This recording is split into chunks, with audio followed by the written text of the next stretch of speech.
Hi everyone, it's Coach Fred here, and today I'm going to be talking about more on use substitution and just a way to make problems easier. It's not really the only way to attack different problems with factoring or solving equations, but it is something that we can use throughout algebra, pre-calculus, calculus that makes what appear to be harder questions a little bit easier. So here I'm going to be looking at factoring by using use substitution. So I have a quadratic equation.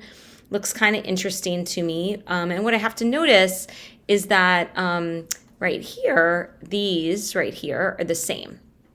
And so in my mind, this is a place where if those were just x, then I'd have a really nice polynomial, x squared minus 5x minus 6 equals 0. So this might be a place that you choose to use use substitution. Not the only way to do it. You could certainly multiply 3x minus 2 out, distribute the 5, and get a different quadratic. But I'm going to try it this way. So the way to use that is to say we're going to let u equal 3x minus 2. Now you want to say that for yourself because at the end we're going to need to do something with it. So if I substitute u in, I'm going to get u squared minus 5u minus 6 equals 0. Really nice polynomial, really nice quadratic that I can factor. Factors into factors of, let's see, u minus 6 and u plus 1. Okay, so then I'm going to solve it. And I'm going to use the zero product property, getting u equals 6 and u equals negative 1. Now the only piece to this is now I've got to resubstitute in what I made u. So I'm going to let 3x minus 2 equals 6 and 3x minus 2 equal negative 1. All right, so I'm going to add 2 to both sides. And then I'm going to divide by 3. And so x equals 8/3. And I'm going to add 2, which gives me 1. And then I'm going to divide by 3. And so x equals 1/3.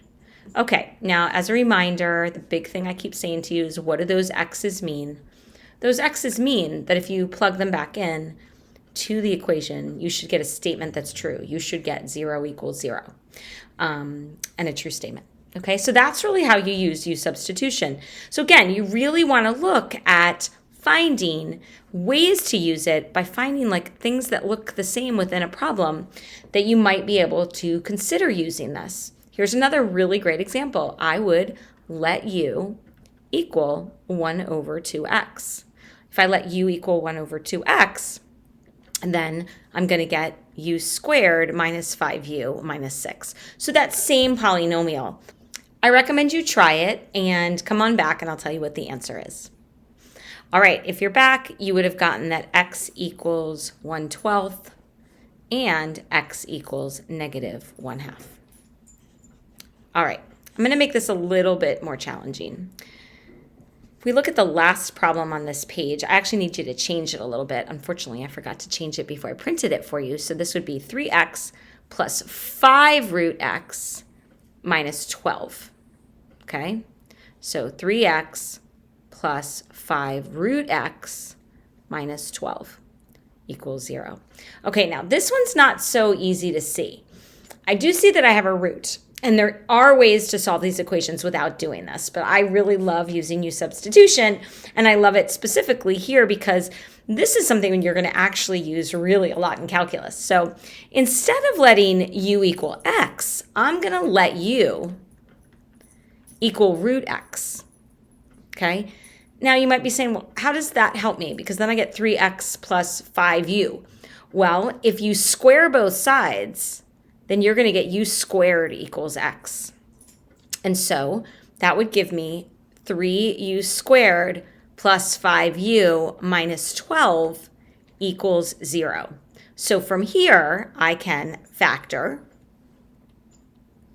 So 3u and u, and then 4 and 3, let's see, minus 4 plus 3. Good. So now I use the zero product property, set our factors equal to 0. And u equals 4/3. And now I've got to substitute these back in. Okay, so I'm going to let the square root of x equal 4/3.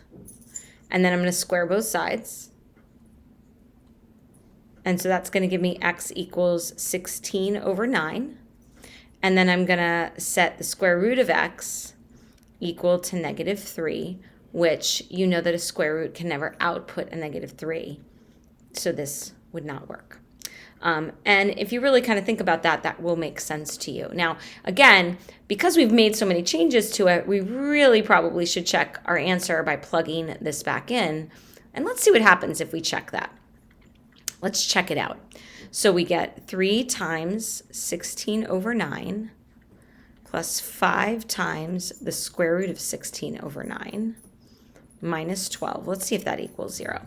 So we get 3 goes into 9 3 times, so we get 16 thirds plus 5. The square root of 16 over 9 would be 4 thirds. And then minus 12 equals 0. All right, so I'm going to check this out. That gives me 16 thirds plus 20 thirds minus 12. Gives me 36 thirds minus 12. Does that equal 0? Well, 36 over 3 is 12. 12 minus 12 equals 0. So I get a true statement, and 16 over 9 does actually work.